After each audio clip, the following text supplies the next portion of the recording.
Today on UPSC Science View, around the Earth there are various layers that protect us from the harmful rays of the sun and meteors and various other things that lie in outer space.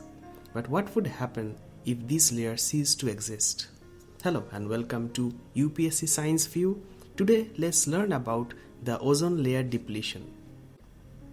Ozone depletion, the gradual thinning of Earth's ozone layer in the upper atmosphere caused by the release of chemical compounds containing gaseous chlorine or bromine from industry and other human activities, is a major severe phenomena in today's world. The thinning is most pronounced in polar regions, especially over Antarctica. Ozone depletion is a major environmental problem because it increases the amount of ultraviolet or UV radiation that reaches Earth's surface, which increases the rate of skin cancer, eye cataracts, and genetic and immune system damage. The Montreal Protocol, ratified in 1987, was the first of several comprehensive international agreements enacted to halt the production and use of ozone-depleting chemicals. As a result of continued international cooperation on this issue, the ozone layer is expected to recover over time. Let's take a look at the history. In 1969, Dutch chemist Paul Crutzen published a paper that described the major nitrogen oxide catalytic cycle affecting ozone levels. Crutzen demonstrated that nitrogen oxides can react with free oxygen atoms, thus slowing the creation of ozone or O3, and can also decompose ozone into nitrogen dioxide, NO2, and oxygen gas, O2. Some scientists and environmentalists in the 1970s used Crutzen's research to assist their argument against the creation of a fleet of American supersonic transports, or SSTs. They feared that the potential emission of nitrogen oxides and water vapor from these aircraft would damage the ozone layer. In reality, the American SST program was cancelled and only a small number of French, British Concords and Soviet Tu-144s went into service, so that the effect of SSTs on the ozone layer were found to be negligible for the number of aircraft in operation. In 1974, however, American chemists Maria Molina and F. Sherwood Rowland of the University of California at Irvine recognized that human-produced chlorofluorocarbons, or CFCs, that is, molecules containing only carbon, fluorine, and chlorine atoms, could be a major source of chlorine in the stratosphere. They also noted that chlorine could destroy extensive amounts of ozone after it was liberated from CFCs by UV radiation. Free chlorine atoms and chlorine-containing gases such as chlorine monoxide, ClO, could then break ozone molecules apart by stripping away one of the three oxygen atoms. Later research revealed that bromine and certain bromine-containing compounds, such as bromine monoxide, BRO, were even more effective at destroying ozone than were chlorine and its reactive compounds. Subsequent laboratory measurements, atmospheric measurements, and atmospheric modeling studies soon substantiated the importance of their findings. Crutzen, Molina, and Rowland received the Nobel Prize for Chemistry in 1995 for their efforts. Human activities have had a significant effect on the global concentration and distribution of stratospheric ozone since before the 1980s. In addition, scientists have noted that large annual decreases in average ozone concentrations began to occur by at least 1980. Measurements from satellites, aircraft, ground-based sensors, and other instruments indicate that total integrated column levels of ozone, that is the number of ozone molecules occurring per square meter in sampled columns of air, decreased globally by roughly 5% between 1970 and the mid-1990s, with little change afterward. The largest decreases in ozone took place in the high latitudes, that is towards the poles, and the smallest decreases occurred in the lower latitudes, that is the tropics. In addition, atmospheric measurements show that the depletion of the ozone layer increased the amount of UV radiation reaching Earth's surface. This global decrease in stratospheric ozone is well correlated with rising levels of chlorine and bromine in the stratosphere from the manufacture and release of CFCs and other halocarbons.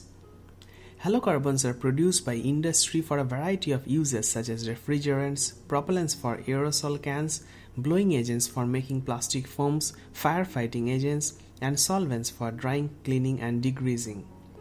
Atmospheric measurements have clearly corroborated theoretical studies showing that chlorine and bromine released from halocarbons in the stratosphere react with and destroy ozone. Let's learn about the Antarctic ozone hole. The most severe case of ozone depletion was first documented in 1985 in a paper by British Antarctic Survey or BAS scientists Joseph C. Farman, Brian G. Gardiner, and Jonathan D. Shanklin. Beginning in the late 1970s, a large and rapid decrease in total ozone, often by more than 60% relative to the global average, has been observed in the springtime, September to November, over Antarctica. Farman and his colleagues first documented this phenomenon over their BAS station at Halley Bay, Antarctica. Their analysis attracted the attention of the scientific community, which found that these decreases in the total ozone column were greater than 50% compared with historical values observed by both ground-based and satellite techniques. As a result of the Farman paper, a number of hypotheses arose that attempted to explain the Antarctic ozone hole. It was initially proposed that the ozone decrease might be explained by the chlorine catalytic cycle, in which single chlorine atoms and their compounds strip single oxygen atoms from ozone molecules. Since the more ozone loss occurred than could be explained by the supply of reactive chlorine available in the polar regions by known processes at that time, other hypotheses arose. A special measurement campaign conducted by the National Aeronautics and Space Administration (NASA) and the National Oceanic and Atmospheric Administration (NOAA) in 1987, as well as later measurements, proved that chlorine and bromine chemistry were indeed responsible for the ozone hole, but for another reason. The hole appeared to be the product of chemical reactions occurring on particles that make up polar stratospheric clouds, or PSCs, in the lower stratosphere. During the winter, the air over the Antarctic becomes extremely cold as a result of the lack of sunlight and a reduced mixing of lower stratospheric air over Antarctica with air outside the region. This reduced mixing is caused by the circumpolar vortex, also called the polar winter vortex. Bounded by the stratospheric jet of wind circulating between approximately 50 degrees and 65 degrees south, the air over Antarctica and its adjacent seas is effectively isolated from air outside the region. The extremely cold temperatures inside the vortex lead to the formation of PSCs, which occur at altitudes of roughly 12 to 22 kilometers, or 7 to 14 miles. Chemical reactions that take place on PSC particles convert less reactive chlorine-containing molecules to more reactive forms such as molecular chlorine that accumulate during that polar night. When day returns to Antarctica in the early spring, sunlight breaks the molecular chlorine into single chlorine atoms that can react with and destroy ozone.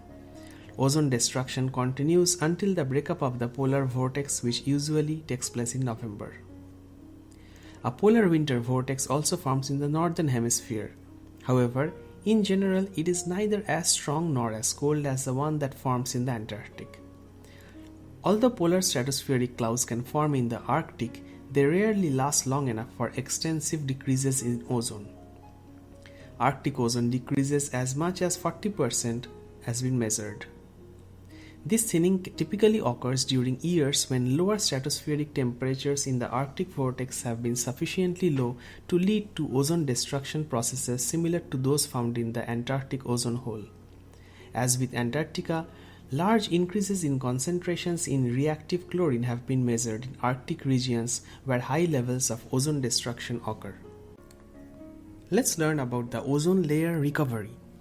The recognition of the dangers presented by chlorine and bromine to the ozone layer spawned an international effort to restrict the production and use of CFCs and other halocarbons.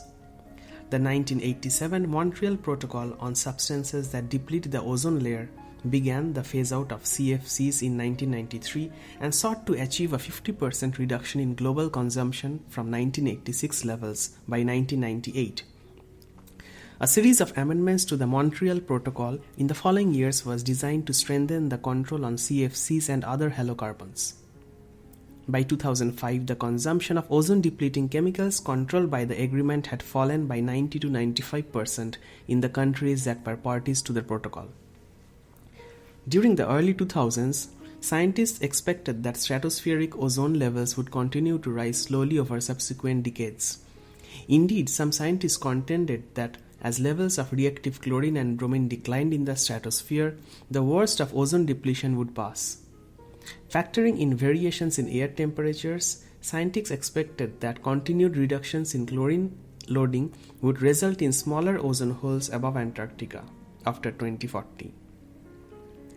A 2018 United Nations report estimated that the Antarctic ozone hole would close slowly and stratospheric ozone concentrations would return to 1980 values by the 2060s. The expected increase in ozone would be primarily because of the long residence times of CFCs and other halocarbons in the atmosphere. Total ozone levels as well as distribution of ozone in the troposphere and stratosphere would also depend on other changes in the atmospheric composition. For example, changes in the levels of carbon dioxide, methane, and nitrous oxide. Scientists in 2014 observed a small increase in stratospheric ozone, the first they thought in more than 20 years, which they attributed to worldwide compliance with international treaties regarding the phase-out of ozone-depleting chemicals and to upper stratospheric cooling because of increased carbon dioxide. Upon more thorough study, however, scientists in 2016 announced that stratospheric ozone concentrations had actually been increasing in the upper stratosphere since 2000, while the size of the Antarctic ozone hole had been decreasing. Overall, ozone concentrations away from the poles have continued to fall since 1998. However, a 2018 study showed that declines in ozone concentrations in the lower stratosphere contrasted with gains made in the upper stratosphere between 60 degrees north and 60 degrees south. Another sign of the ozone layer's recovery occurred in September 2019 when scientists recorded the smallest ozone hole since 1982 above Antarctica. Since ozone is a greenhouse gas, the breakdown and anticipated recovery of the ozone layer affects Earth's climate. Scientific analysis show that the decrease in stratospheric ozone observed since the 1970s has produced a cooling effect, or more accurately, that it has counteracted a small part of the warming that has resulted from rising concentrations of carbon dioxide and other greenhouse gases during this period. As the ozone layer slowly recovers in the coming decades, this cooling effect is expected to recede. Let's listen to some of the newer threats NASA has found on the Earth's ozone layer. There's a new class of chemical compounds impacting the Earth's ozone layer and raising concerns among some scientists. But a new NASA analysis indicates stratospheric ozone could actually be impacted more by climate change and the continued release of already banned chemicals. The Earth's ozone hole is showing signs of recovery, decades after the landmark agreement called the Montreal Protocol that banned many chemical compounds harmful to the ozone layer. So we know the Montreal Protocol was a huge success. This was signed in the late 1980s when scientists and policymakers from around the world gathered together to try to save the ozone layer. The chemicals they regulated persist in the atmosphere for many decades. They thin the ozone layer and they create a seasonal hole over Antarctica. They basically take away part of our planet's natural sunscreen, and that increases the risk of skin cancer and damage to plants. Scientists have projected the ozone hole could disappear almost completely by about 2075, but several factors could delay that recovery. There are some industrial compounds that are not banned by the Montreal Protocol, but as they enter the atmosphere, they will also hurt the ozone layer. But the unregulated compounds have a short lifespan in the atmosphere, unlike the chlorofluorocarbons that were originally regulated. So they have a short-lived impact on ozone, and we don't think they'll delay recovery by more than a few years. We project that by 2050, more than half of the ozone-depleting compounds in the atmosphere will come from long-lived substances banned by the protocol. Because these compounds stay in the air for such a long time, compared to the unregulated, short-lived compounds, they will have a disproportionate and lingering impact on ozone. So any non-compliance with the protocol can have significant consequences. And the really big uncertainty in ozone layer recovery is climate change. There are many naturally produced ozone-depleting substances that are emitted by the oceans. And as the oceans continue to warm due to climate change, those emissions will increase, and that will further delay ozone recovery. Scientists want to better understand how climate change will affect ozone recovery. This is a hard problem. As a scientific community, we need to work on this major issue. We now have a powerful new tool to simulate atmosphere and its interaction with land and ocean to study this issue. And that's what we're going to do. Thank you very much for listening to this article on the ozone depletion. For more such discussions, get the UPSC Practice app from the App Store.